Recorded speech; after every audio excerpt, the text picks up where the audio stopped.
Je ne veux plus me mentir.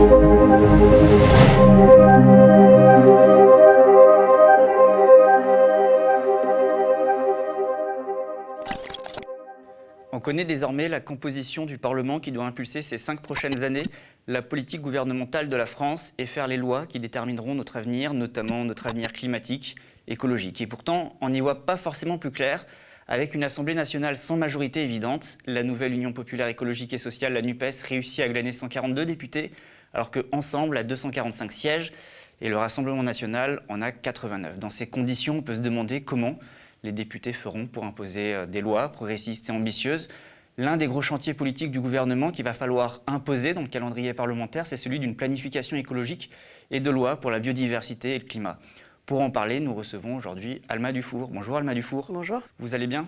Ça va. Ouais, pas trop fatigué après cette campagne quand même ? Si, grosse campagne. Donc moi, je suis élue en 4e circonscription de Seine-Maritime. Là, ça ne dit rien à personne, mais en gros, c'est la banlieue industrielle de Rouen. Et ça a été une campagne assez dure. Beaucoup de terrain, donc fatiguée mais heureuse, ouais. Il faut préciser que ça va être votre premier mandat. Vous êtes une nouvelle députée, donc élue NUPES, Nouvelle Union populaire écologique et sociale, donc en Normandie, avec 53,7% des voix. Vous aviez rejoint le Parlement de l'Union populaire et Jean-Luc Mélenchon lors de la campagne de l'élection présidentielle, mais on vous connaît surtout pour vos combats pour une écologie populaire, on en parlera, et notamment contre la multinationale Amazon, lorsque vous étiez à l'époque chargé de campagne aux Amis de la Terre. Vous êtes de celles et de ceux qui portaient les questions d'écologie et de climat dans la campagne qui s'est terminée et qui y allait les porter également à l'Assemblée nationale. Alors, la semaine dernière et puis la semaine d'avant, on a subi une vague de chaleur dans le pays avec des températures et une canicule record pour le mois de juin. Il y a des alertes de plus en plus tôt, de plus en plus fréquentes. Les experts du GIEC font directement le lien avec le réchauffement climatique. Il y a aujourd'hui de quoi s'inquiéter. Et c'est dans ce contexte qu'on attend de vous, donc les politiques, les députés, des actions politiques au Parlement pour qu'on puisse en sortir. Le sujet de la canicule, peut-être que ce n'est pas forcément quelque chose d'évident pour tout le monde, mais c'est un sujet politique. Désormais, député, vous, avec vos collègues, qu'allez-vous faire à l'Assemblée nationale pour porter une politique justement qui nous sauve de la catastrophe dans laquelle on est déjà, et pour vous assurer que ces catastrophes, comme celles qu'on a subies ces dernières semaines, ne soient plus seulement des faits divers, mais des sujets politiques qui soient abordés comme tels par vous? Alors, c'est un vaste sujet parce que, comme vous l'avez dit en début d'interview, nous n'avons pas la majorité à l'Assemblée nationale. Personne ne l'a vraiment tout à fait, mais la NUPES n'a pas autant de sièges qu'Ensemble. Moi, si je me suis engagée dans cette campagne à la base et si j'ai décidé de quitter mon travail aux Amis de la Terre pour soutenir Jean-Luc Mélenchon, c'est aussi et surtout à cause de l'urgence climatique, à cause du décompte, on va dire, d'années qui nous restent pour agir sur le changement climatique. Très honnêtement, au niveau mondial et au niveau français, très honnêtement, la situation, elle est assez critique, puisque le GIEC, le dernier rapport nous informe qu'on n'aurait que 3 ans pour commencer à réduire les émissions de gaz à effet de serre au niveau mondial, ce qui n'est jamais arrivé, sauf pendant la pandémie en 2020, pendant le Covid-19, et on voit que les émissions sont reparties à la hausse directement après et qu'elles elles ont déjà réatteint un pic cette année par rapport à 2019. Précisément, ils disent que dans 3 ans, il faut que ça soit stabilisé. Ouais. Donc en fait, qu'il faut agir dès aujourd'hui. Voilà, c'est ça. Mais du coup, on n'y est pas et on n'y sera pas. Clairement, il faut le dire, les 1,5 degrés, de toute manière, on sait qu'ils sont... Enfin, cet objectif qui était l'objectif de l'accord de Paris, 1,5 degré de réchauffement en 2100, ils vont être dépassés là dans la décennie. Donc en fait, ce qui est terrible, c'est que moi, quand j'ai commencé à militer, c'était il y a 7 ans. Il y a 7 ans, en fait, on pensait, de 2100, 1,5 degré, c'était l'objectif. Et aujourd'hui, en fait, on voit à quel point il est déjà dépassé. Et en fait, moi, en 7 ans, j'ai vu à quel point ça s'est accéléré, à quel point les impacts se sont accélérés et se sont intensifiés beaucoup plus que ce que les scientifiques prédisaient. Et les scientifiques aujourd'hui disent eux-mêmes qu'en fait, ça va plus vite que ce qu'ils avaient prédit. Il y a 7 ans, c'était les accords de Paris. Oui, pardon. Je précise, il y a 7 ans, effectivement, j'ai commencé à militer pour le climat au moment un peu avant la signature des accords de Paris, donc sur le climat. Donc bref, tout ça pour dresser un tableau un peu noir, mais le tableau est noir et il faut pas mentir aux Français, en fait. Et ce qui va être difficile pour nous, c'est d'essayer de créer un consensus et un accord sur des mesures radicales pour lutter contre le réchauffement climatique en France. On sait que le gouvernement va s'engager dans des mesures de planification écologique. Concrètement, ça ira pas assez loin, puisqu'on l'a fait. En fait, il va conserver la même logique que celle qu'il avait sous le quinquennat précédent. Il va sûrement renforcer des choses. Je ne dis pas qu'ils vont rester au même degré d'ambition que ces 5 dernières années. Mais ce qui est sûr, c'est qu'ils nous ont montré pendant 5 ans qu'ils ne comprenaient pas la nature en fait, de ce qui cause le réchauffement climatique et l'incompatibilité qu'il y a entre le modèle économique qu'ils défendent à toute force et les émissions de gaz à effet de serre et leur accroissement. C'est-à-dire qu'ils vont aller sur des lois de programmation, des investissements, etc. Déjà, il y a 2 questions en fait, qui se posent. Vraiment, je vais synthétiser, c'est les dépenses, c'est-à-dire combien on investit par an pour les infrastructures, donc énergétiques, logement, transport. Et deuxième chose, c'est est-ce qu'on encadre ou est-ce qu'on n'encadre pas les activités polluantes. Et sur ces 2 points, ce qui risque de bloquer, c'est que le gouvernement ne veut pas encadrer les activités des entreprises, et notamment des multinationales, on le sait depuis 5 ans. Et le deuxième point qui risque de bloquer, c'est qu'il, vu qu'on est dans des conditions d'austérité budgétaire, il risque de ne pas mettre assez d'argent sur la table pour la transition, en gros. Et nous, on va essayer de convaincre au maximum, à la fois dans l'hémicycle, mais dans la rue aussi, qu'il faut aller sur ces 2 terrains de façon très rapide. Mais justement, par rapport à ce que vous êtes en train de m'expliquer, parce que là, on n'a plus vraiment le temps de débattre, en fait, il y a une urgence. Quand on voit toutes ces alertes, les catastrophes en cours, on se dit que nos dirigeants, ils ont fait quand même le choix de la catastrophe et de l'effondrement. On a eu ces impressions-là les semaines précédentes, notamment avec la canicule. Mais ce paradigme, il domine encore aujourd'hui, et c'est ce paradigme-là aussi qu'il va falloir changer. C'est aussi une question d'idéologie, peut-être, au Parlement qu'il va falloir apporter pour pouvoir combattre cet état de fait et puis cette inertie politique. Mais il y a une énorme inertie politique. Et c'est une question, oui, c'est une question d'idéologie, mais c'est aussi une question d'intérêt. Enfin, c'est-à-dire que... Voilà, tout le monde a intérêt à combattre le réchauffement climatique, puisque à terme, oui, certains sont en première ligne, mais à terme, c'est ça. On sera tous mais concernés. le temps long et le temps court. Et à court terme, il y a des gens qui n'ont pas du tout intérêt à ce qu'on prenne les mesures qu'il faudrait pour réduire le changement climatique. Et ces personnes-là sont les actionnaires et les dirigeants des plus grosses entreprises du monde, et françaises aussi. Ça signifie, parce que vous m'avez parlé de la planification écologique que Emmanuel Macron a repris, que vous n'y croyez pas finalement à ce revirement ? Non. Enfin... Encore une fois, je pense que c'est pas une question... Voilà, par exemple, avec le Rassemblement national, on a un vrai sujet de déni, carrément, de la réalité climatique, ou en tout cas du fait qu'elle soit causée par l'homme et qu'il faille agir politiquement. On n'a pas la même... Voilà, c'est pas le même degré d'inaction climatique. Un ami qui travaille à Greenpeace, Clément Sénéchal, parlait de climato-négationnisme et climato-scepticisme. C'est cynisme, je crois. Ouais, c'est ça, climato-cynisme. C'est-à-dire que du côté de Renaissance, d'ensemble, du coup, je sais pas, j'ai toujours un peu... On s'y perd.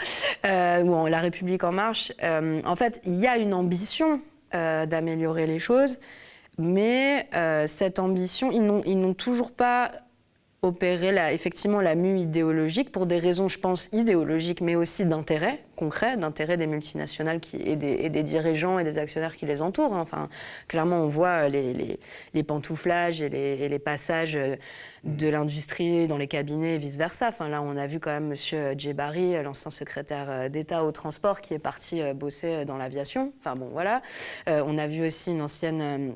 Il me semble directrice de... Il en venait à la base aussi. Oui, il en venait, mais voilà, il y retourne. Une ancienne directrice de cabinet qui va aller travailler avec l'industrie des pesticides. Enfin bon, on voit quand même qu'il y a des... Donc déjà, ça, c'est non négligeable. En réalité, ça explique beaucoup de choses. Mais il y a aussi, effectivement, idéologiquement parlant... un manque de connaissances profondes du sujet du changement climatique et de réalisation que notre modèle économique, tel qu'ils le défendent, est incompatible, tout simplement. Ça fait 50 ans qu'on a un retour d'expérience de 50 ans où on nous dit, en gros, c'est la croissance économique qui va apporter des évolutions technologiques positives qui vont permettre de réduire les émissions. Ouais, en gros, c'est ça, c'est pas plus compliqué que ça, c'est ça l'idée en fait, derrière. Et on voit qu'effectivement, nous avons des technologies vertes qui se développent de plus en plus, c'est pas un sujet. Il y a effectivement les investissements dans les énergies renouvelables n'ont jamais été aussi importants dans le monde, etc. Néanmoins, c'est pas pour autant que les activités polluantes baissent et que les investissements dans les activités polluantes baissent. Et donc sans encadrement, en fait, on se retrouve avec à la fois des énergies renouvelables et l'augmentation de la production d'énergie fossile. Et on voit du coup que les émissions continuent d'augmenter. Parce que la demande augmente, mais parce qu'on se refuse à encadrer le marché, tout simplement. Et, donc, et là, effectivement, je n'ai vu aucun signe, aucune trace du fait que le gouvernement soit dans une optique différente par rapport au marché et à son encadrement. Non, en fait, avec ce que vous êtes en train de me dire, c'est que finalement, les petites modifications à la marge ne pourront jamais suffire. Il faut un changement structurel, total. C'est exactement ça. En gros, effectivement, vous aurez beau... Enfin, comment le résumer? En fait, vous aurez beau accroître la part d'énergie renouvelable dans le mix électrique. Je prends cet exemple-là parce qu'il est simple à comprendre. Prenons l'exemple de la Chine, par exemple, qui est un pays qu'on critique beaucoup parce que le plus gros émetteur mondial.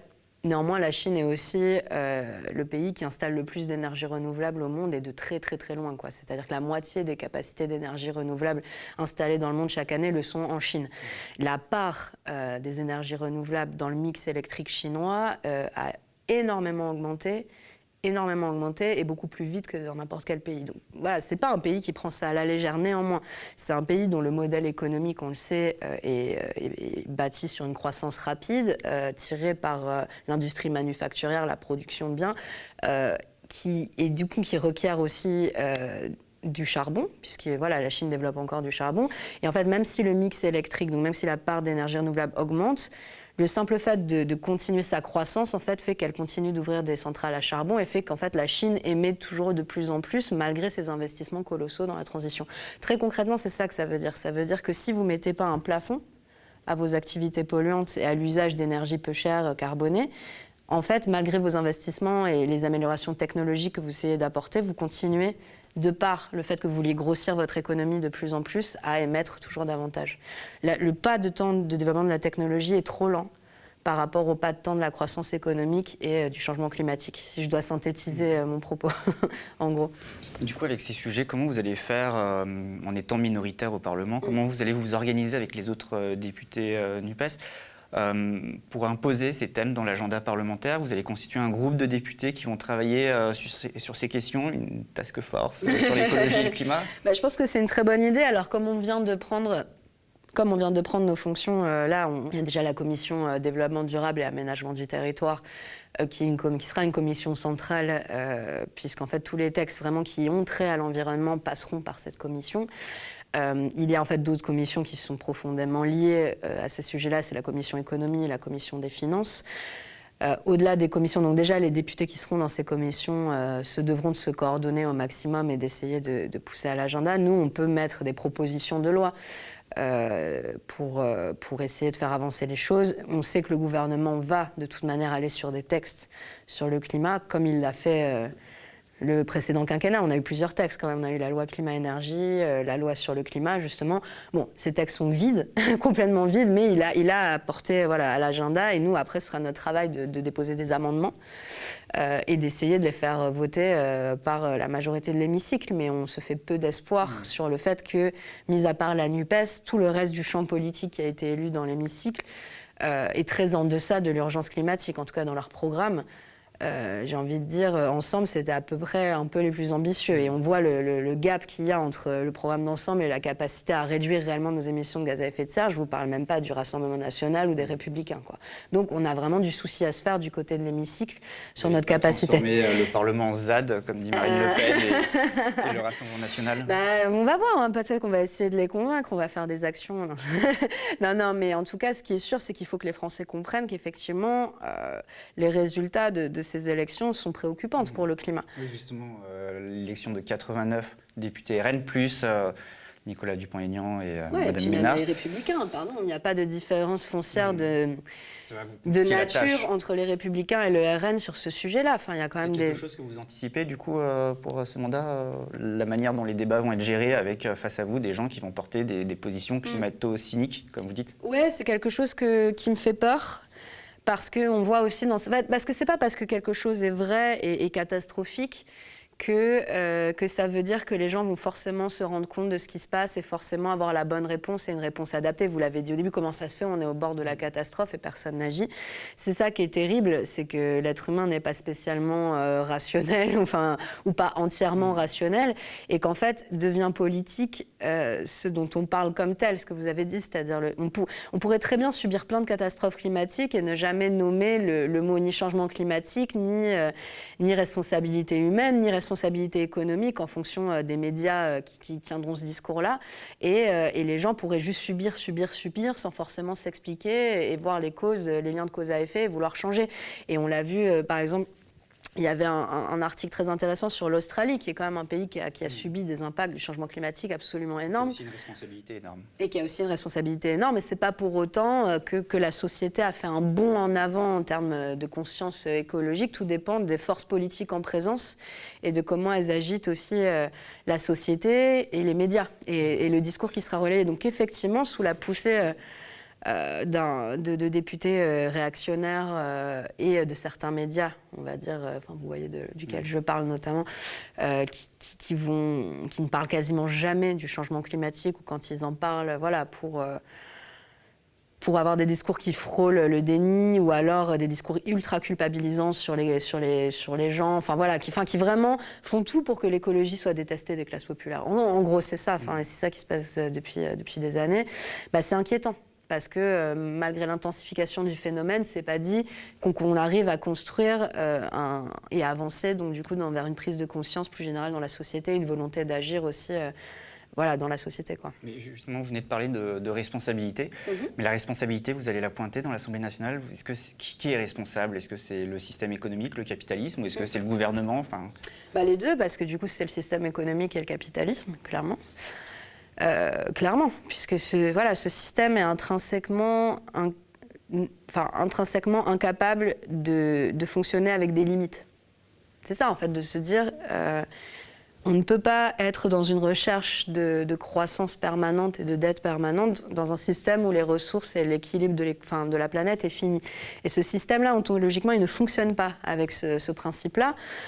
Et il est prédateur, de fait il l'est. Et voilà, donc comme je l'ai déjà dit, sans encadrement et sans plafonnement, c'est impossible.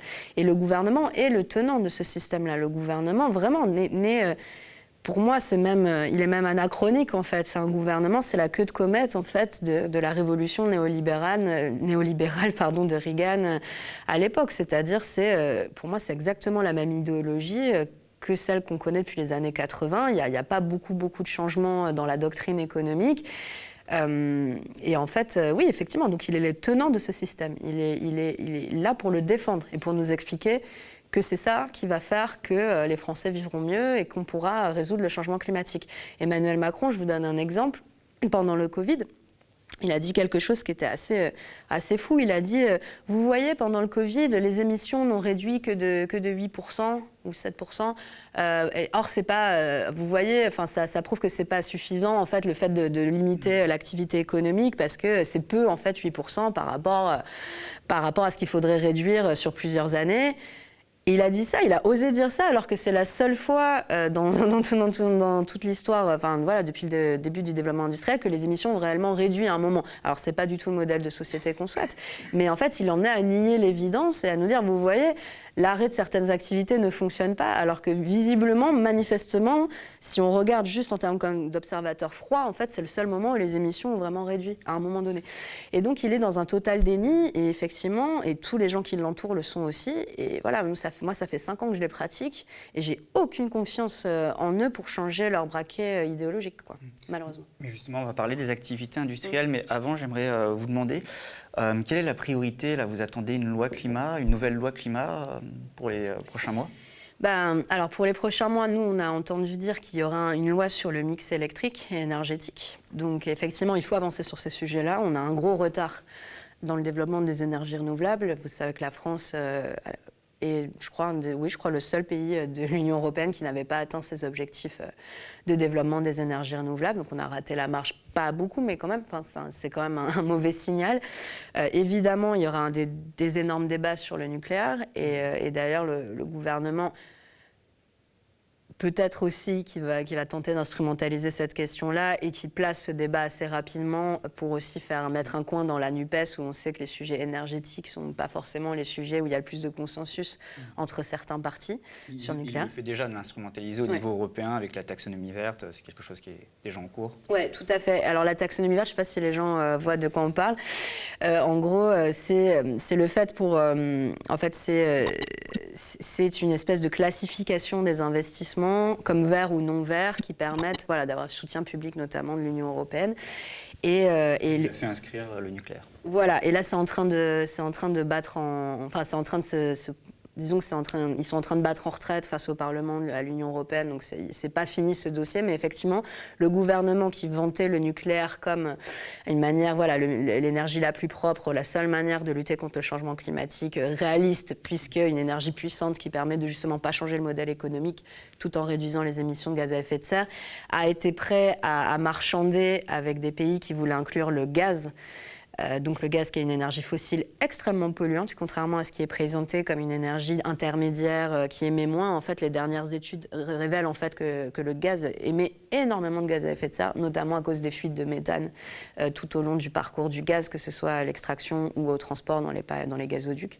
Bref, ça c'est une parenthèse. Mais donc du coup, le gouvernement a scellé un pacte en fait avec les pays défenseurs de cette industrie pour inclure et le nucléaire et le gaz dans ce qui pouvait être financé par l'Union européenne au titre des investissements climat. Donc c'était dramatique et donc là on voit le vrai visage du gouvernement. En fait, ils sont derrière les lobbies, ils veulent sauver l'industrie nucléaire pour plein de raisons, mais c'est pas forcément pour l'écologie, c'est pas forcément par une conviction écologique primaire. Et d'ailleurs, on le sait, les nouveaux EPR qui sont en préparation seront prêts beaucoup trop tard par rapport au pas de temps qui est de 10 ans. En fait, ce qui est très très agaçant, c'est qu'ils font mine en fait que le pas de temps à atteindre, c'est 2050. Donc on vise tous la neutralité carbone en 2050, tous les États du monde, il n'y a aucun sujet avec ça. C'est facile de viser la neutralité carbone pour dans 30 ans, il peut se passer plein de choses en 30 ans, on peut rêver de technologies de rupture hyper efficaces, hyper peu chères, qui nous permettraient de nous sauver, etc. C'est facile en fait, dans 30 ans, on n'a pas à prouver qu'on est en train d'agir. En fait, le vrai pas de temps, il est en 2030, donc il est dans 8 ans. 8 ans, quoi. 8 ans, et c'est en fait, si on ne réduit pas les émissions d'ici ce pas de temps-là, en fait, là, on va dépasser les seuils d'emballement climatique. Et là, pour le coup, le gouvernement n'a pas de plan solide pour 2030, pour réduire suffisamment. Donc les émissions, en France, elles devraient réduire soit de 55%, soit de 65% si on inclut la responsabilité historique de la France. Pour moi, en fait, ce qu'il faudrait faire, c'est même pas réduire ça sert à rien d'augmenter le curseur de réduction des émissions de la France territoriale. Je pense que 55, c'est déjà énorme, mais par contre, il faut réduire nos émissions importées.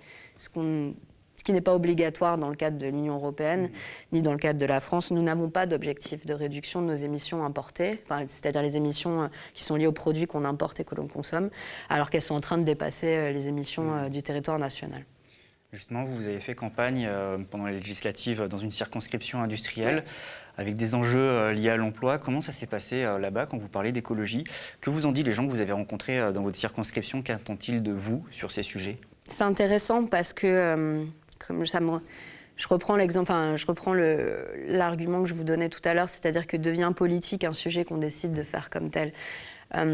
Ça fait des années que des populations ouvrières, notamment, sont exposées à des nuisances que l'on pourrait qualifier d'environnementales et de sanitaires, en fait. Il y a des enjeux de pollution industrielle et de santé environnementale. Voilà, mais en fait, ça fait des années que l'on n'en fait pas un sujet politique.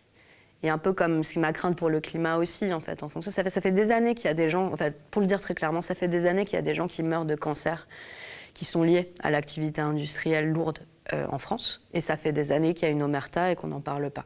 Alors, on va dire, là, c'est la santé, c'est pas le climat, mais tout ça, c'est quand même assez lié, c'est-à-dire des pollutions que notre activité économique émet et dont on ne veut pas prendre connaissance ou on ne veut pas tenir responsabilité. On peut faire peut-être un parallèle avec un antécédent dans notre histoire qui est celui de l'amiante. Oui, exactement, tout à fait, où on sait que même encore aujourd'hui, c'est très difficile de faire reconnaître des morts liées à l'amiante ou des cancers liés à l'amiante par les médecins, même aujourd'hui encore, et on a mis des années avant de reconnaître ça comme une maladie professionnelle, alors que ça faisait longtemps qu'on savait. Et en fait, ça, c'est juste l'amiante, c'est une substance parmi les trentaines de milliers en fait, qui circulent, qui sont produites. Et donc c'est préoccupant et ce n'est pas un sujet politique. Et en fait, voilà, ça fait des années que les populations, notamment ouvrières ou les riverains de ces usines-là, sont victimes en fait de maladies qui sont liées à l'activité, mais on ne le présente pas comme un sujet ni de santé ni comme un sujet écologique. Donc en fait, les gens, c'est pour ça, pour en venir à mon propos, c'est que les gens en fait font de l'écologie ou vivent l'écologie au quotidien, mais sans forcément la nommer comme telle et la politiser comme telle. Donc, parce que les syndicats abordent ces questions, mais sans forcément parler d'écologie. Et sans forcément parler d'écologie, et puis il faut dire ce qui est. Il y a eu un moment donné, où on a laissé les populations, et c'est terrible. Moi, j'ai été pendant la campagne présidentielle, j'étais à Fos-sur-Mer, qui est donc près de Marseille. C'est une zone industrielle, voilà, avec beaucoup de pétrochimie et de raffinerie. C'est une épidémie de cancer là-bas. C'est effrayant. C'est absolument effrayant. Je vous donnerai un exemple. Il y a quelqu'un qui était venu à une petite table ronde qu'on a organisée et qui avait travaillé dans une coquerie sur Fos-sur-Mer. Je ne me souviens plus du nom de l'entreprise. Il avait 70 ans passés. Et il nous a dit qu'il était à la retraite depuis 2009, je crois, et que depuis 2009, il avait perdu 80 collègues morts de cancer. Voilà, c'était absolument terrifiant. Alors certes, c'est très concentré, hein. Et c'est pour ça qu'on oublie ces gens. Ces gens-là sont en fait des citoyens de seconde zone qu'on relègue et dont on relègue l'impact sur la santé. Et en fait, les ouvriers sont un petit peu en première ligne des packages environnementaux. Ils sont en première ligne. Et pour finir mon propos, et ce qui est terrible, c'est que souvent, on leur a laissé le choix entre avoir un emploi et avoir le cancer, en fait. Et c'est aussi pour ça que pour les syndicats, c'était dur de forcément toujours tirer la sonnette d'alarme, parce que c'était des emplois industriels plutôt bien payés. Et ce qui est terrible, c'est que maintenant, la délocalisation et la pression sur les coûts font qu'en plus, les ouvriers sont même plus, commencent à ne plus être aussi bien payés. Il y a beaucoup d'intérimaires. En fait, on est en train de démanteler le droit du travail aussi ouvrier dans les conventions, dans les usines d'industrie lourde. Et du coup, on n'a même plus l'argent qui vient, on va dire, récompenser les risques pris, entre guillemets. Bref, tout ça pour dire que, en fait, voilà, c'est pas des citoyens et des citoyennes qui découvriraient l'écologie. En fait, c'est des gens qui, en fait, la vivent depuis très longtemps, mais c'est une politisation de ces sujets-là qui est différente, parce que eux, c'est leur travail, eux, c'est ce dont ils vivent. Et donc, du coup, c'est des gens qui sont placés à des points de contradiction de la société qui sont très forts. Contrairement aux classes plus tertiaires, aux gens qui travaillent dans le tertiaire, qui vivent dans des villes où, du coup, à la fois, leur travail pollue moins par essence, même si, en fait, ils peuvent travailler dans une grande banque ou une assurance dont les activités polluent à l'autre bout du monde. Mais ça, par contre, c'est moins directement lié, on pointe moins leurs responsabilités, entre guillemets, ils se sentent moins... Voilà, les employés de la BNP Paribas ne se sentent pas travailler dans une grosse industrie dégueulasse, alors que pourtant, finalement, la BNP Paribas et la Banque européenne qui finance le plus les énergies fossiles à travers le monde. Donc de fait, la BNP Paribas pollue plus qu'une raffinerie de pétrole en France, par exemple. Mais les employés de la BNP Paribas ne se sentent pas faire partie d'une industrie polluante. Alors que les gens qui travaillent dans une raffinerie, qui travaillent dans l'industrie des engrais chimiques, tous les jours, on leur envoie cette image, voilà, de travailler dans quelque chose de sale, même quand bien même c'est essentiel pour l'instant au fonctionnement de l'économie. Donc c'est intéressant parce que en fait, voilà, les gens qui travaillent à la BNP Paribas, les gens qui vivent à Paris, qui ont des transports en commun, etc., ne se sentent pas placés au même point de tension entre l'écologie, le social et l'emploi que les gens qui vivent sur le territoire duquel je suis élue. Et c'est pour ça, moi, ça m'honore et ça me fait très plaisir d'être élue de ce territoire-là plus que d'un autre, quoi. Et du coup, comment vous allez porter aussi ce sujet ? Il faut aider les victimes, il faut mettre en place des mesures par rapport aux victimes des pollutions, peut-être les lanceurs d'alerte aussi. Je crois que dans votre programme, celui de la NUPES, vous parlez de mettre en place un fonds pour les lanceurs d'alerte qui abondent pour les productions polluantes. Comment vous allez justement porter ces questions ? Alors en gros, déjà, vous me disiez quel est le rapport des gens à l'écologie sur mon territoire. C'est vrai que j'ai commencé à répondre à cette question, mais je ne l'ai pas répondu en partie. En gros, les gens sur mon territoire, ils sont dans une urgence sociale qui est extrêmement forte. Ils sont dans une urgence sociale extrêmement forte, donc il y a des villes où il y a quand même plus de 28% de chômage, donc vraiment c'est quand même assez...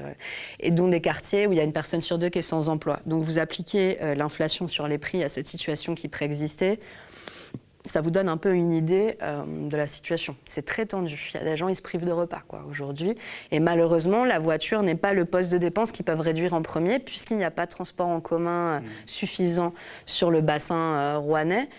Et donc, du coup, ils ont besoin de leur voiture pour travailler. Donc, on voit que même si l'essence, elle est à 2,30 € le litre, enfin voilà, on n'en aurait même pas rêvé avec une taxe carbone, on va dire, à l'époque des Gilets jaunes, d'avoir l'essence à ce prix-là.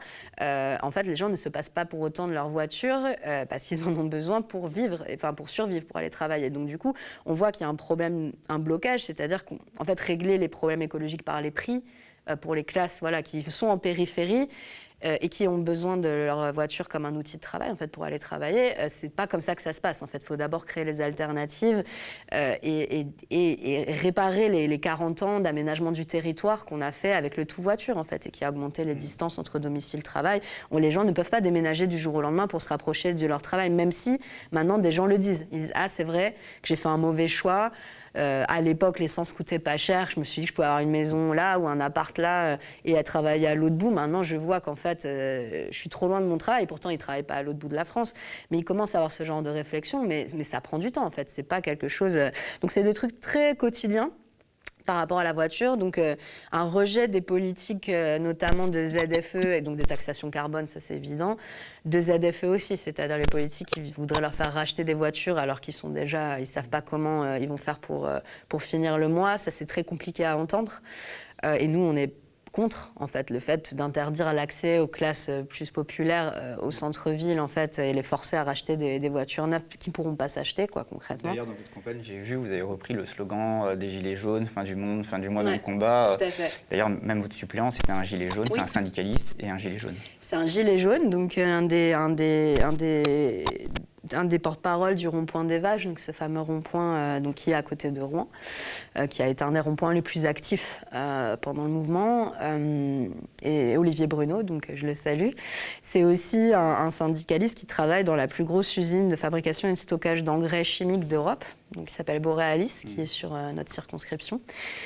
Donc c'était pas un choix anodin. J'ai fait ça, j'ai choisi lui parce que je voulais, à la fois parce qu'il connaît bien ces sujets, il est dans l'industrie et moi je voulais travailler avec quelqu'un qui bosse dans l'industrie. Et par ailleurs pour incarner aussi, le fait que l'écologie, c'est pas raboter sur ses ambitions que d'avoir une écologie qui ne fait pas de faux semblants, qui ne culpabilise pas outre mesure les classes ouvrières et les classes populaires, alors qu'en fait, le vrai problème, c'est les investissements des multinationales, c'est les comportements aussi des populations les plus aisées dans la pollution générale, et qu'en fait, par exemple, typiquement sur les engrais chimiques, il faut réduire de façon massive et rapide la consommation d'engrais chimiques en France si on veut réussir notre transition agricole, parce que les engrais émettent énormément de gaz à effet de serre, en plus de polluer les sols et les eaux. Mais en fait, pour moi, c'est la ligne qu'on doit tenir. Pareil pour les raffineries, en fait. On en a quand même besoin dans la transition, puisqu'on va diminuer progressivement et qu'on ne peut pas, comme pour l'aménagement du territoire du jour au lendemain, dire ça s'arrête parce que le système s'effondre. Et donc, nous, on préfère avoir des usines en France, qui produisent en France et qui maintiennent les emplois dans un déclin de l'activité programmée sur 10 ans, comme pour l'essence, plutôt qu'en plus de délocaliser, de supprimer des emplois et d'être en plus, du coup, beaucoup plus vulnérable aux fluctuations des cours. Parce qu'aujourd'hui, ça aussi, on ne le dit pas, et c'est terrible, on présente, les médias présentent l'écologie, soit ils n'en parlent pas, soit vraiment ils le présentent vraiment comme quelque chose... Voilà, je disais des comportements individuels qui est très punitif. Personne ne vous dit qu'en fait, si on avait anticipé et réussi notre transition énergétique, peut-être qu'on serait moins vulnérable à l'explosion des prix. Personne ne vous dit qu'en fait, au lieu d'être juste quelque chose qui vient vous matraquer comme une taxe carbone qui était là pour les mauvaises raisons quand le gouvernement l'a mis en place, en fait, la transition écologique, ça permet de se passer du gaz, ça permet peut-être de diminuer les trajets domicile-travail, ça permet donc de diminuer sa consommation d'essence, d'avoir plus de transports en commun, ça permet éventuellement d'avoir un modèle agricole plus résilient où on est moins aussi dépendant des cours internationaux, parce que le prix des pâtes, c'est pas que la guerre en Ukraine, ça personne vous le dit, personne vous dit qu'il y a eu le changement climatique au Canada, il y a eu une grande sécheresse au Canada l'année d'avant, que du coup les stocks avaient déjà baissé, qu'ensuite il y a eu la guerre en Ukraine, que nous-mêmes depuis 10 ans, on a baissé notre production de blé dur pour les pâtes. Tout ça, en fait, c'est bien plus complexe que « Ah mince, il y a la guerre quelque part » et alors du coup, tout augmente. Et donc, on rend les Français bêtes et on leur explique pas, un, que c'est beaucoup de spéculation, quand même, et deux, que en fait, si on avait fait les bons choix et que l'État avait été responsable, peut-être que les Français seraient plus protégés par rapport à ces prix qui explosent. Et donc, on ne fait pas de l'écologie un allié potentiel des populations. On leur présente juste comme quelque chose de punitif, de contraignant et qui va venir aggraver leurs conditions de vie qui sont déjà en train de se dégrader. Et moi, je vais me battre contre ça, en fait, parce que ce n'est pas vrai. En fait, l'écologie, ça peut être une arme aussi pour que les gens vivent mieux et moins de cancers et des prix moins chers sur certains produits. Et ça, personne ne le dit, quoi. Mais du coup, c'est soutenir aussi une certaine forme d'industrie. C'est parler le sujet, c'est aussi parler de la relocalisation. Oui. Vous avez parlé des émissions importées tout à l'heure, d'ailleurs.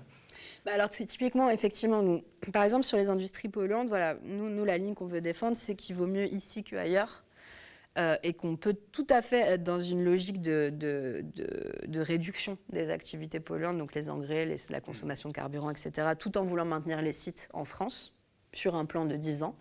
Et donc, on l'avait, moi, avant même de rejoindre la NUPES, j'étais dans le cadre du collectif Plus Jamais Ça. On s'était par exemple battu aux côtés des raffineurs de Grand Puy. Le collectif Plus Jamais Ça qui regroupe des ONG, dont les Amis de la Terre, dont vous faisiez partie, et des syndicats, par exemple, la CGT. Solidaire, voilà, il y a ATTAC, etc. Donc, c'est 8 organisations. Ça, oui, c'est ça, tout à fait. 4 ONG, 4 syndicats. Exactement.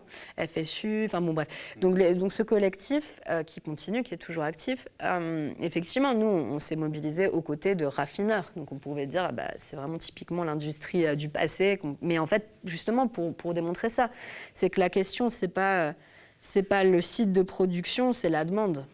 Donc c'est pas que voilà, et qu'en fait en Europe on a fermé beaucoup de raffineries ces dernières années et ça fait pas qu'on a consommé moins d'essence, c'est qu'on consomme moins d'essence. Du coup c'est la question des besoins. C'est la question des besoins. Donc la demande des besoins, c'est effectivement pour ça que moi le programme de la France Insoumise et maintenant qui se retrouve en partie dans celui de la NUPES en grande partie me parlait particulièrement. C'est gouverné par les besoins, c'est ce qu'on explique, c'est-à-dire qu'en fait il faut dresser la liste des besoins essentiels et y répondre et s'organiser pour y répondre de façon de plus en plus propre. En gros, c'est exactement l'inverse de la logique d'Emmanuel Macron et du modèle économique qui pousse, c'est-à-dire qu'il faut créer des nouveaux besoins pour faire marcher l'économie. Bon, en gros, c'est un peu ça.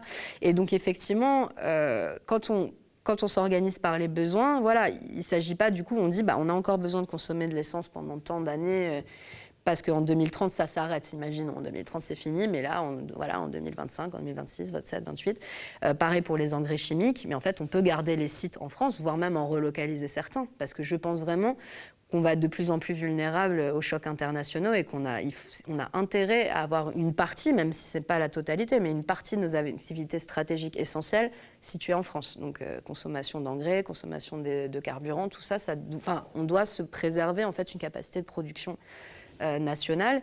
Et effectivement, pour la relocalisation de nos émissions importées, c'est un peu la même logique. C'est-à-dire, en fait, depuis les années 80, on a délocalisé énormément d'industries. On a perdu 2,2 millions d'emplois d'emplois industriels depuis les années 80. Donc c'est énorme. Il ne faut pas chercher le problème de chômage en France. C'est quand même qu'on a perdu 2,2 millions d'emplois industriels, 1,2 million d'emplois agricoles. Bon, forcément, on a beau flexibiliser le marché du travail, à un moment donné, on n'est pas capable de recréer ces emplois si on ne relocalise pas, en fait.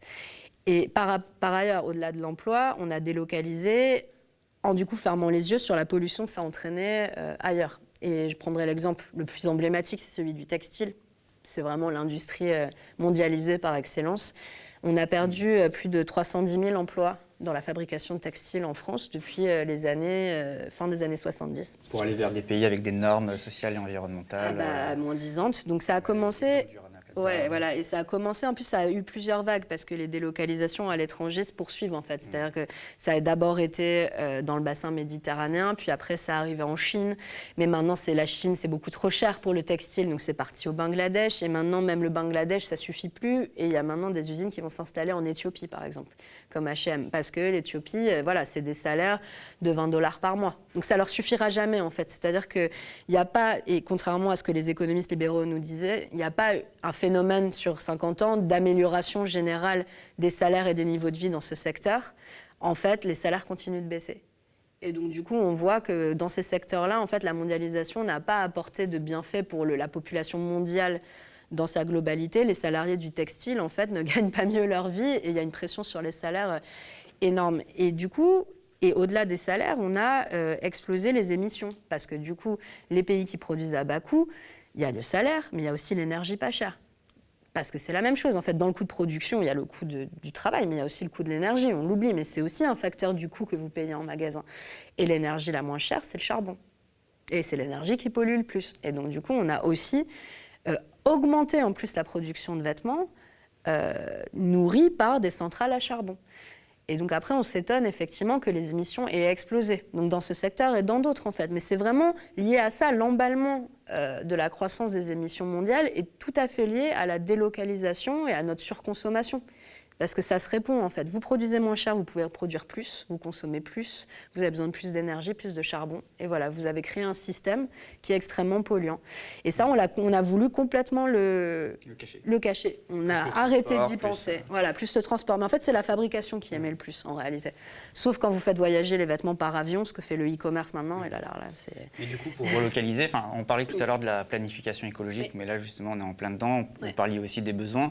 Peut-être que c'est un sujet de discussion que vous allez avoir avec la majorité, avec Emmanuel Macron, mais dans votre programme, par exemple, parce que je le rappelle, lui aussi, il parle de planification écologique, dans le programme de la NUPES, vous avez porté l'idée d'une agence pour la relocalisation, qui dépend du Conseil à la planification écologique, chargée de recenser les secteurs industriels indispensables sur le plan social et environnemental et d'établir un plan de relocalisation adapté à chaque filière ou production stratégique identifiée. Ça va être un sujet de discussion qui sera sur la table pendant ce mandat législatif. Oui, bien sûr, parce qu'en fait, le gouvernement a aussi l'ambition de relocaliser une partie de l'industrie. Alors le problème, c'est qu'on n'a pas du tout la même approche. En fait, ce sera toujours comme avec le gouvernement, ça va être... c'est ça le problème, il faut comprendre qu'en fait, ils peuvent partager certains objectifs, mais c'est facile de partager un objectif, un vœu pieux sur le papier. La question, c'est jusqu'où ils sont prêts à aller et quelle méthode et quelle ligne idéologique ils prennent pour se faire. Le gouvernement veut relocaliser une partie de l'industrie, mais pas pour des questions climatiques. Pour eux, ce qu'ils veulent, c'est rester compétitifs dans l'économie internationale. Il faut comprendre ça. Et donc, par exemple, le textile, alors que ce serait super bon pour le climat de relocaliser une partie, pas la totalité, parce qu'il ne s'agit pas de plus rien acheter au Bangladesh demain. Encore une fois, ça c'est suicidaire pour les populations aussi. On ne peut pas laisser un pays s'effondrer parce qu'on boycotte son industrie du jour au lendemain. Ce serait dramatique, ça créerait des morts et des impacts terribles. Donc on ne peut pas faire ça. C'est toujours des choses qui doivent se planifier. Il faut augmenter les salaires dans les pays du Sud aussi, là où ils produisent les vêtements. Enfin, c'est pas comme ça. Mais en tout cas... En même temps, des morts, il y en a aussi là-bas à cause de l'industrie du textile. Tout à fait, mais il y en aurait plus si du jour au lendemain, l'industrie s'arrêtait et les gens crevaient, pas concrètement. C'est terrible, mais on est dans une situation... compliqué. Il faut se sortir de ça progressivement, et c'est compliqué. Mais relocaliser, disons, 30% de la production, tout en diminuant notre consommation. Parce que c'est comme ça qu'on arrive à moins polluer, parce que sinon, on ne règle pas la question des émissions. Mais ça ferait beaucoup de bien au climat, ça créerait des emplois. Le problème, c'est que, mis à part dans l'industrie du luxe, Louis Vuitton et compagnie, des vêtements qui seraient vendus, fabriqués en France... ils auraient besoin de tout un système réglementaire et politique pour pouvoir être vendus à des prix abordables aux Français. Ce ne seraient pas des produits compétitifs dans l'économie mondialisée, quoi. Et donc, ce n'est pas du tout un atout. Le gouvernement ne le voit pas comme une industrie à haute valeur ajoutée qui permettrait à la France d'avoir un avantage sur ses concurrents, en fait, sur d'autres États. Et donc, ce n'est pas du tout une priorité. Sur la relocalisation textile, vraiment, le gouvernement en a rien à faire, quoi. Concrètement, eux, ce qui les intéresse, c'est certaines filières très précises, les semi-conducteurs, donc dans l'électronique, les batteries électriques pour les voitures, etc., etc. Mais du coup, on n'a pas du tout la même approche. Pour nous, on dit qu'il faut relocaliser dans plein de secteurs stratégiques, même à faible valeur ajoutée, même si c'est du textile, parce que des masques, on en a manqué. Et en fait, finalement, ce n'était pas de la haute valeur ajoutée, mais on aurait bien été content de pouvoir avoir des masques pendant le Covid. Et en fait, on n'a pas du tout la même approche, quoi. Donc ça va être très compliqué. Et par ailleurs, eux, dans leur méthode, en fait, c'est un peu de la poudre aux yeux parce qu'ils ne sont pas vraiment prêts à mettre le paquet pour vraiment relocaliser. Je vais prendre l'exemple de l'industrie des semi-conducteurs. Ils vont investir quelques milliards dedans dans le cadre du plan de relance. Semi-conducteurs, c'est quelque chose d'essentiel pour l'industrie électronique, quoi. Et on a eu des pénuries, en fait, depuis le Covid. Et du coup, toutes les économies se disent « Ah, il faudrait qu'on puisse en produire nous-mêmes parce que ça va être compliqué. » Mais en fait, c'est du saupoudrage par rapport à ce qu'il faudrait pour avoir une vraie industrie de semi-conducteurs qui fonctionne en France. Enfin, je veux dire, la Corée, par exemple, qui est un des leaders, investit des dizaines de milliards dans une usine, quoi. Enfin, je veux dire, donc du coup, on n'est pas du tout à l'échelle non plus, même sur les choses qui disent mettre en priorité. Donc on va avoir un vrai sujet, c'est qu'ils vont faire... En fait, c'est ça qui est terrible avec ce gouvernement, c'est que pendant 5 ans, ils ont fait semblant d'agir sur des choses et en fait, ils ont très très peu changé de choses sur le concret, sauf sur les réformes sociales comme le chômage, voilà. Mais et là, ce sera pareil, je pense. Il y a une dernière chose que je voudrais aborder avec vous avant de conclure. La presse aime bien vous désigner comme l'ennemi numéro 1 d'Amazon. Oui. Parce que vous, à l'époque, avec les Amis de la Terre, vous avez mené quand même de grosses luttes contre cette entreprise américaine, notamment contre l'implantation d'un entrepôt sur une friche industrielle. Vous avez eu gain de cause puisque le projet est abandonné. On en est où aujourd'hui, après vos différentes victoires? Est-ce qu'on a encore affaire à ce type de prédateurs, notamment à Amazon? Je crois qu'il y a encore un certain nombre de terrains qui sont visés, où il y a des projets. On en est où, un petit point? Oui, un petit point. Déjà, effectivement, c'est un surnom qui est rigolo, mais c'est pas totalement usurpé parce qu'effectivement, on a été, moi et mes camarades, on a été vraiment les seuls à mener la bataille contre cette multinationale qui est très, très prédatrice. Et on était vraiment le barrage contre le Pacifique, quoi. Enfin, pendant 5 ans, on a trouvé, entre guillemets, un point faible qu'ils avaient, c'est-à-dire les entrepôts et le fait que ça prenne du temps pour eux d'ouvrir des entrepôts. Effectivement, au jour d'aujourd'hui, c'est pas du tout fini. Amazon, en fait, vis-à-vis de la France, est dans une stratégie d'accélération de la prise de contrôle du marché français. Ils ont maturé en Allemagne et au Royaume-Uni. Maintenant, la France, c'est le prochain pays de l'Union européenne à conquérir. Quand je dis de maturation, ça veut dire commencer à représenter quasiment 40 à 50% du commerce de produits non alimentaires en ligne, quoi. Donc ça veut dire avoir un poids, en fait, dans l'économie qui devient très important. Ils n'en sont pas là encore. Ils n'en sont pas là, mais ils vont y arriver. Et pour ça, ils ont effectivement... Leur stratégie, c'est d'avoir plein d'entrepôts partout pour pouvoir vous livrer rapidement, en moins de 24 heures.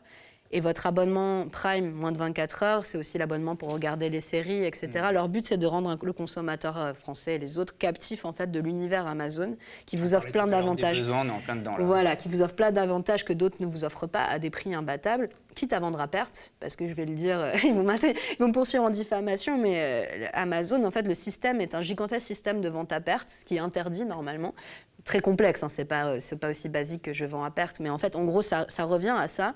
Et en fait, l'Union européenne, aussi néolibérale soit-elle, a laissé et les États-Unis ont laissé ce système se développer jusqu'à ce qu'il tue en fait toute la concurrence autour de lui et que ce soit un quasi-monopole. Et donc voilà, là en France fait face à cette menace et les impacts, s'il ne se passe rien, les impacts vont être dramatiques en termes de destruction d'emplois. Parce que le e-commerce a déjà détruit 85 000 emplois en France, en solde net, et donc ça va continuer. Et moi, j'ai qu'une peur, c'est que le e-commerce commence à exploser dans l'alimentaire aussi. Voilà, là, on voit plein de petites épiceries, les dark kitchen, machin, les dark stores. Vous livrer en 2 minutes votre paquet de cacahuètes, je sais pas quoi. Ça va faire très mal, parce que dans l'alimentaire, dans le commerce alimentaire, il y a énormément d'emplois. Le commerce, c'est le premier employeur de France. Si on laisse le e-commerce remplacer ces emplois et détruire 2 fois plus d'emplois qu'il n'en crée, dans 10 ans, on va avoir un problème très sévère de chômage, en fait. Et ça, les gens ne se rendent pas compte. Il sera trop tard. Comme pour l'industrie. Et on va se réveiller, on va dire « Ah merde, on a perdu 500 000 emplois, 600 000 emplois dans le commerce ». Et nous, on lutte pour que ça n'arrive pas. En dévitalisant notamment les centres-villes. Tout à fait. Parce qu'en fait, en gros, le commerce, il y a besoin d'entrepôts. Hein, parce que c'est pas... Il y a le magasin, mais vous avez aussi toute la marchandise qui est stockée dans les entrepôts. Donc, la logistique existe pour le commerce. Mais vous avez aussi l'étape magasin, avec des vendeurs, des gens qui nettoient les magasins. Enfin, bon, bref, je vous passe les détails. Le e-commerce, vous avez l'entrepôt, et vous remplacez l'étape magasin par l'étape livraison. Juste. Mais l'étape livraison, donc vous avez besoin de moins d'employés. En plus, les livreurs, en général, vous les maltraitez, vous les sous-payez, voire vous employez des gens qui n'ont pas de papier. On a vu le cas chez Amazon, où en fait, Amazon à Rouen a des sous-traitants. Et en fait, les sous-traitants emploient des gens sans papier dans des conditions terribles, quoi. Voilà, donc ça, c'est la livraison. Et c'est comme ça que mathématiquement, vous détruisez des emplois dans le commerce, en fait, et que le e-commerce détruit de l'emploi. Et vous voulez l'interdiction, vous voulez une loi pour interdire l'installation de ces entrepôts? Alors oui, dans une certaine mesure. C'est-à-dire que le e-commerce, c'est maintenant une réalité. Enfin, on ne reviendra pas en arrière sur le fait que les gens se fassent livrer des choses. Par contre, c'est qui le fait et comment. Et donc oui, nous, ce qu'on veut interdire, c'est déjà les méga gigantesques entrepôts des Amazon et des Alibaba qui vont tuer toutes les autres entreprises en fait, du commerce. On voudrait moi, auprès de l'Union européenne, il faut pousser au démantèlement d'Amazon, concrètement, comme c'est en train d'être réfléchi aux États-Unis, avec beaucoup de difficultés. Mais les États-Unis, qui ne sont pas des grands gauchistes, envisagent de démanteler Amazon parce que cette entreprise est devenue trop puissante pour l'économie et est une machine à monopole, en fait. Donc ça, pour nous, c'est très important. Et du coup, de favoriser un e-commerce qui soit un e-commerce des petits commerces, en fait. Ce qui est possible. On a, par exemple, en Ile-de-France, tout un réseau de librairies, donc de petites librairies, qui ont développé leur système de e-commerce, qui marche très bien, qui satisfont les clients et qui, en même temps, leur permettent d'avoir des gens qui viennent en magasin, etc. Et ça, pour nous, c'est l'écosystème un peu rêvé. C'est-à-dire... Voilà, on ne va pas revenir 20 ans en arrière, mais en même temps, on préserve les petites boutiques, les cœurs de ville, les emplois, les gens qui vous conseillent des... Voilà, c'est vers ça qu'on tendrait, quoi, idéalement. Et pour ça, il faut bloquer effectivement l'expansion des très gros qui vont tout détruire et pas laisser de place aux petits, quoi. C'est ça aussi l'écologie populaire. Quand on parle d'écologie populaire, c'est aussi penser l'emploi, la vie des gens, voilà, les questions économiques, de survie, etc. Mais tout en ayant encore en tête la nécessité de la sortie de certaines industries les plus polluantes. C'est exactement ça. En fait, et c'est pas du tout remettre en cause... Enfin, c'est pas du tout mettre de l'eau dans son vin ou être trop pragmatique. En fait, c'est la seule voie pour y arriver.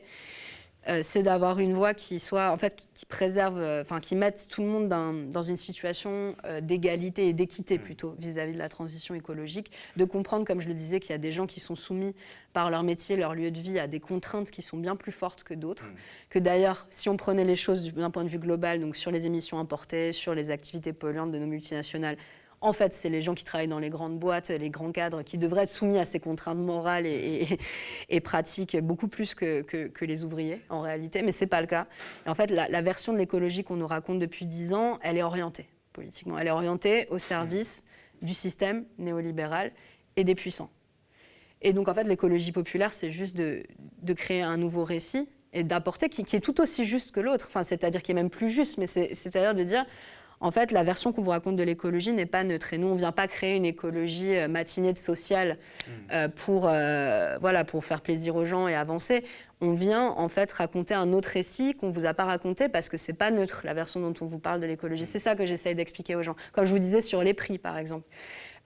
En fait, voilà, il y a deux manières de raconter les choses, mais on peut aussi vous parler d'une écologie qui aurait fait baisser les prix en France, par exemple. Et ça, on ne le dira pas. Donc, en fait, c'est tellement vaste, l'écologie, qu'on peut, en fait, la construire comme on veut, et qu'en fait, c'est une question sociale et économique à part entière, en réalité. Mais aussi parce que ces économies, ces industries ne sont pas seulement dangereuses pour l'environnement, mais pour la santé des personnes, en fait. Alors ça aussi. Mais ça, c'est deux sujets. Moi, j'en parlais pour montrer que les populations... qui vivent près des usines ou qui travaillent dans les usines sont forcément... on oublie de les présenter comme les premières victimes, en fait, des activités de ces entreprises. Parce qu'on dit, voilà, elles ont leur travail, elles ne veulent pas qu'elles ferment. Évidemment, les ouvriers des usines ne veulent pas que les usines ferment. Mais par contre, on oublie souvent de dire qu'en fait, c'est aussi eux qui ont attrapé des cancers. Vous avez dit au début d'émission. C'est ça, exactement. Donc, ce n'est pas le changement climatique, c'est la santé. Mais tout ça, c'est lié à comment on produit et quelles normes aussi on met pour que ce soit le moins impactant possible, quoi. Je vous remercie, Alma Dufour. Merci d'être venu aux médias. Je le rappelle, pour ceux qui nous regardent, ces émissions sont aussi sous forme de podcast, donc vous pouvez aussi les écouter sur toutes les plateformes d'écoute. Face à l'urgence, il est un peu particulier car il est le dernier de la saison. Je regrette que certains responsables politiques invités, notamment ceux de la majorité présidentielle, qu'ils soient En Marche, Modem ou Horizon, ainsi que la droite LR, n'aient pas répondu favorablement à nos invitations, de la même manière que je regrette qu'à une gauche, une partie des candidats à l'élection présidentielle ne soit pas non plus venue. Cette émission, elle est le fruit d'un choix éditorial du média, l'illustration de notre volonté de renverser la hiérarchie de l'information, de privilégier notamment l'écologie et le climat dans notre traitement éditorial. Ici, aux médias, nous avons d'autres priorités. Nous portons des sujets souvent sous-estimés ou méprisés par la presse traditionnelle. Nous faisons aussi le choix d'aller en profondeur, de prendre le temps, de développer, de faire en quelque sorte du slow journalisme, version web et audiovisuelle. Et c'est ce que nous avons fait avec cette émission tout au long de la saison, en prenant le temps, avec nos invités, d'aborder des enjeux politiques souvent balayés rapidement ailleurs. Pour qu'on puisse continuer, je vous invite donc à nous soutenir, à devenir sociaux, à nous partager, à parler de nous au maximum autour de vous. N'hésitez pas à commenter nos productions, nous lisons très attentivement vos remarques. Un petit merci avant de vous laisser à tous mes collègues. Je ne vais pas tous les citer car ils sont nombreux. Je vais me contenter de citer ceux qui travaillent sur cette émission. Les cadreurs, Élie Bonneton et Léo Legade, Jordan Escoda qui gère le son. Au montage, Marion Plantier, Alexis Debaille, Lorenzo et Arthur Cotier, Bertrand Bernier à la production et aux réseaux sociaux, Osman Zamine. Un grand merci à eux. Voilà, j'espère ne pas rendre jaloux les autres. Mais je pense évidemment aussi à eux. Le média, c'est une incroyable aventure collective, c'est une équipe en or. Il faut se rendre compte que ces émissions, c'est du travail, beaucoup de monde, une vraie équipe en coulisses pour assurer un son, une image de qualité, des informations vérifiées, sourcées, de l'enquête, des interviews qu'on ne retrouve pas ailleurs. Quant à nous, je vous dis à très vite. On reste ensemble cet été. Celles et ceux qui peuvent profiter des beaux jours, partir en vacances, on se revoit à la rentrée. Ciao, merci encore Alma Dufour d'être venue sur le plateau du Média. Merci.